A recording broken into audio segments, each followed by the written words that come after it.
That's it, chat. I've had enough. I've tried to be balanced and leave my confirmation bias at the door. You guys have heard me on a gazillion occasions talking about never wanting to sacrifice the objective truth at the altar of partisanship. I've done my best to criticise Lewis Hamilton's approach over the past 24, 48 hours because of course it is worthy of some criticism. Before the world's press and media, Lewis Hamilton was a little less than genuine when speaking about his decision to give the upgraded front wing to one George Russell of King's Lynn, Norfolk. And I didn't like that.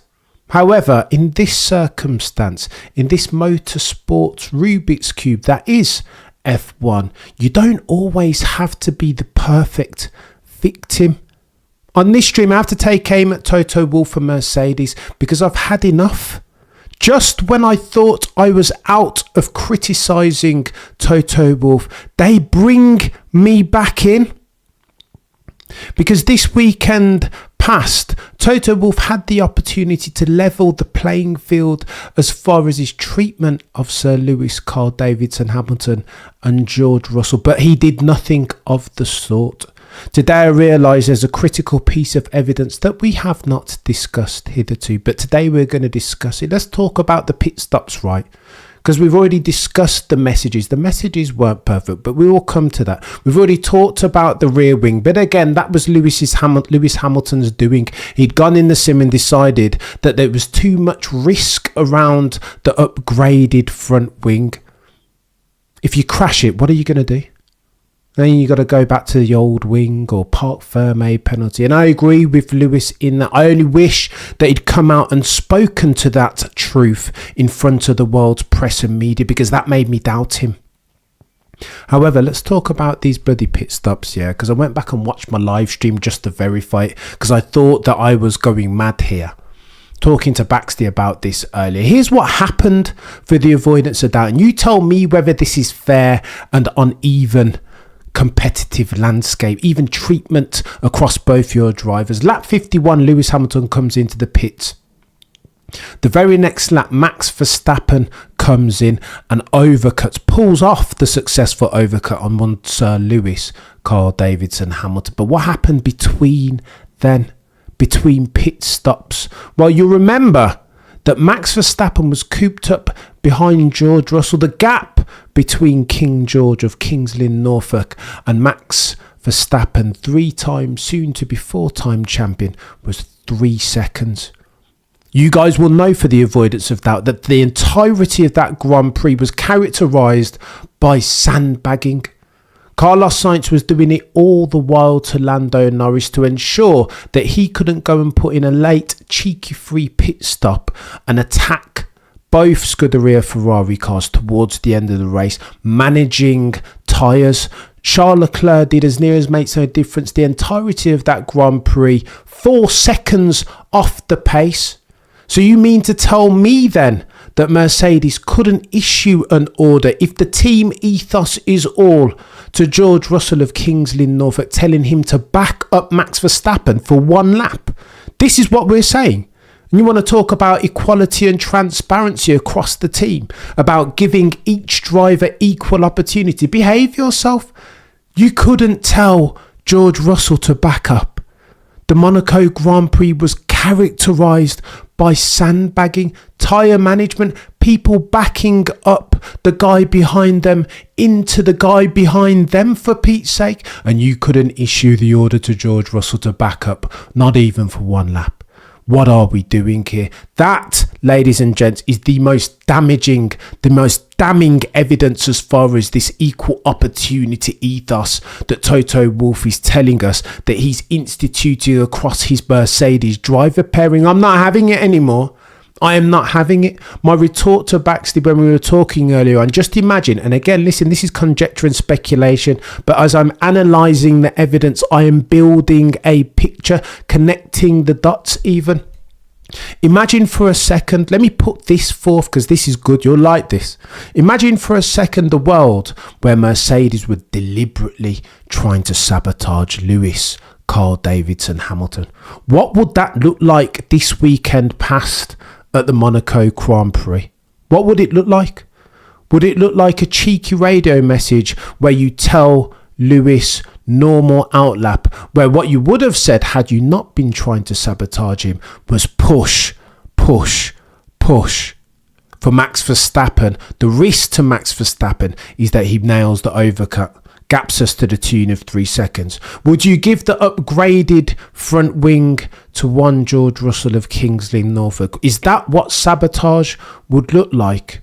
Would you ensure that George Russell gapped you in the pits and make sure that, unlike the other 9 teams on the grid, that you didn't back him up into Max Verstappen? I think that's what it would look like. I'm not saying that that's what's happening. My crystal ball is as murky as the next person's. I do not know. Not close enough to the circumstance, but this is what I'm positing. If they were sabotaging Sir Lewis, Carl Davidson, Hamilton, if he were being treated unfairly and now they were favouring one George Russell, it would look like it did at the Monaco Grand Prix. That is all I'm saying. For the longest time around Mercedes, it's a bit easier for me to say that it's Hanlon's razor. Hanlon's razor being my favourite of the cognitive dissonance. Hanlon's razor, of course, posits that never ever in your life attribute to malfeasance, to malice, that which you can chalk up to stupidity. I've been happy trotting that out, saying that Mercedes have just been daft, incompetent. This is ineptitude. They keep dropping the ball. W15 is a nonsense, as has been 13 and 14 before it. They didn't sign Lewis. They dropped the ball, didn't give him the ambassadorial role, nor the multi-year deal that he sought, nor the investment into his altruistic activities, didn't make him feel loved, failed to get the best out of him. When he said sign Bottas, they signed George Russell. Toto Wolff has been dropping balls left, right and centre for the past 36 months. Mercedes naysayers will say they should have protested the 2021 result et al. How many more balls, if you are Toto Wolff, do you want to drop before Mercedes make themselves a big decision?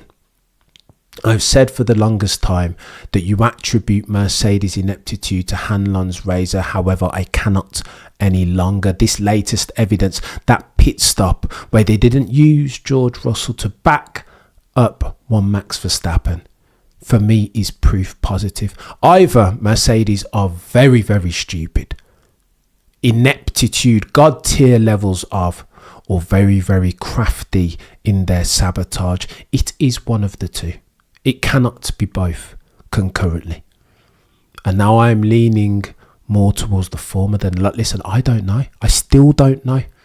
But it's bloody techie, this. And then Toto Wolff comes out and gives the PR thing. I can't even read it out to you, you know. I'm not even joking, Jay. I really want to read it out, but on the back of what I've just said, you guys tell me whether this sounds genuine on the back of what happened at Monaco in plain sight. I think as a team, says Toto, the boy who cried wolf, we have demonstrated even in the most tense competitions between teammates that we are trying to always balance it right and be transparent and fair. What are we doing? I think there was not a moment apart from 2016 Abu Dhabi between Nico Rosberg and Lewis Hamilton that we tried to manage the race. We haven't done it since then. Really, Toto? I can think of about 5 examples during which you have done it. So what are we talking about here? What are we saying, Toto? This is nonsense. You can't even talk truth for 1 second, even in a bloody statement that you've issued. But I can understand, continues Toto Wolff, as a driver, that you want the best out of yourself and the team. And sometimes when it's going against you, you can question it. But as a team, we're 100% on a mission of giving the 2 drivers the best possible cars and best possible strategies and support. Well, yeah, no, clearly Toto Wolff is a nice guy, I don't know. Means well. Team ethos is always front and centre as far as Toto Wolff is concerned, right? Well, wrong, because when you read, listen, I trust Ross Brawn as a man and as a team principal, as a F1 mind and as a racing guy. Stand up each and every single time. You tell me a time when you know that Ross Brawn has acted disingenuously. I know not of one. And that's why when Ross Brawn says this, I trust him more than I do Toto, the boy who cried wolf. Let me read this now from Ross Brawn's book, yeah. But what happened at Mercedes is that people, Ross Brawn talking, by the way, and I quote, but what happened at Mercedes is that people were imposed on me, mention no names, Toto, the boy who cried wolf, who I couldn't trust. I never knew really what they were trying to do. I mean, Nicky would tell me one thing, Nicky Lauda. Then I would hear he was saying something else. Toto had the most famous stroll along the beach with Colin Coles, a friend of his, who, for his own reasons, was recording a conversation. In the discussion, which since became public, he made various comments about me, did Toto Wolff. He said that I was resting, and I quote Ross Brawn, you know. He said that I was resting on my money now. I had got all this money and I wasn't interested in the team anymore. I wasn't motivated and I wasn't doing this. I wasn't doing that. That the team needed fresh impetus and all sorts of stuff digressing. Oh, the humanity. What are we doing? The irony even is, I can't even talk. Look at this. I've lost my mind here. Scorched earth Cameron. The irony is that that's not lost on me. Lost impetus. Got all that money. No longer interested in the productivity of the team and progressing forth. Who does that sound like in May of 2024? If it's not the boy who cried wolf. Mercedes fans, is this your champion? This is your team principal. Duplicitous, two-faced, liaising, double talking, going behind Ross Brawn's back. This is your champion. Mercedes fans, behave yourself. He was mentally rehearsing, continues Ross Brawn, I guess, what he was going to say to the board.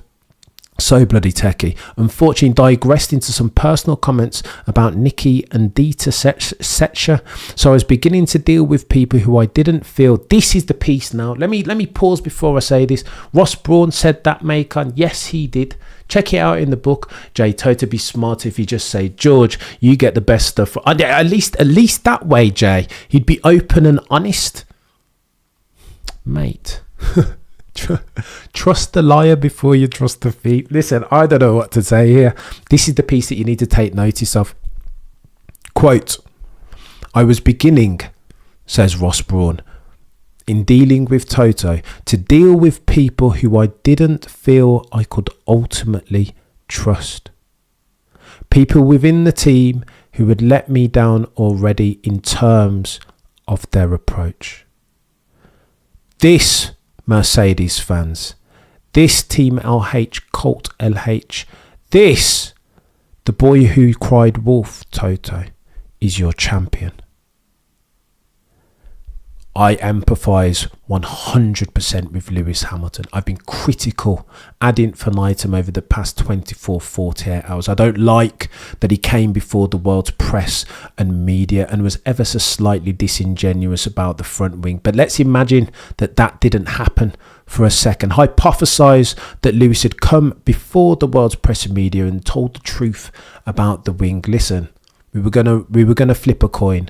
I decided that I didn't want it. Let's imagine that that's what Lewis said. Thereafter, what happened that the last race weekend at Monaco, he didn't have the wing. He qualified after George Russell. Again, 7-1 season to date. What else happened though during the race? They failed to back up George Russell into Max Verstappen. An absolute guilt-etched missed opportunity. Why would they not do that? This is exactly what every other team on the grid were doing. Alonso did it for Stroll. Sainz was doing it for Charles Leclerc. This is Monaco. You cannot overtake around that track. We can all agree to that now. So this is the time, George Russell, when you don't need to go bloody chasing the man in front. Do your team a favour like you try to pretend you do all the time. Back up Max Verstappen. There is a limited upside, very limited downside. You know, I'm reminded as we talk about Mercedes' circumstance in May of 2024, 2008, the financial crisis. I remember this phrase was trotted out often around the time when I was trying to get into investment banking. You remember that the subprime crisis meant that many banks and financial services entities went under or were in serious trouble. In the UK, some were saved, Bear Stearns, not so in America, Lehman Brothers too. Who the government chose to save, this is what people were saying about them. Financial services companies privatised the profits and socialised the losses. When all was good, when the music was still playing, they were creaming, right, profiteering off of their skullduggerous activities to the tune of billions and billions of dollars and pounds. However, when times got hard and they needed bailing out, who did they turn to? It was our money. The government's money in bonds and gilts. That's what they used, and that's what Mercedes are doing now. When it's good times, everybody's having good fun, right? It's all success, all laughs and jokes. But when it's bad times, what are they saying then? The mark of the man in Toto, the boy who cried wolf, is how he responds in hard times. We've just gone through how he responded when presented with adversity. Ross Brawn et al. And that was all on the back of Pat Simmons hiring, right? But I digress. Macon, visual. I am done out here. Vladius, it's too much for me. I've tried. I desperately, I will never come to you and sacrifice what I believe to be the objective truth at the altar of partisanship. I will critique Sir Lewis Carl Davidson Hamilton when he needs it, but I don't think on this occasion, but for his cheeky half-truths around the decision-making pertaining to the front wing this past weekend, Lewis Hamilton was on the end of bad decision after bad decision. So I put this forth to you. Either Mercedes are extremely stupid, more inept and incompetent than I ever thought possible, or this is their skullduggery in clear view, in plain sight, that they're doing what every F1 team has ever done when they have a highly valued asset as an F1 driver leave the team, tilt the seesaw in favour of the person, the driver that's still staying. It's one of the two. These things are mutually exclusive. It cannot be both. But I digress.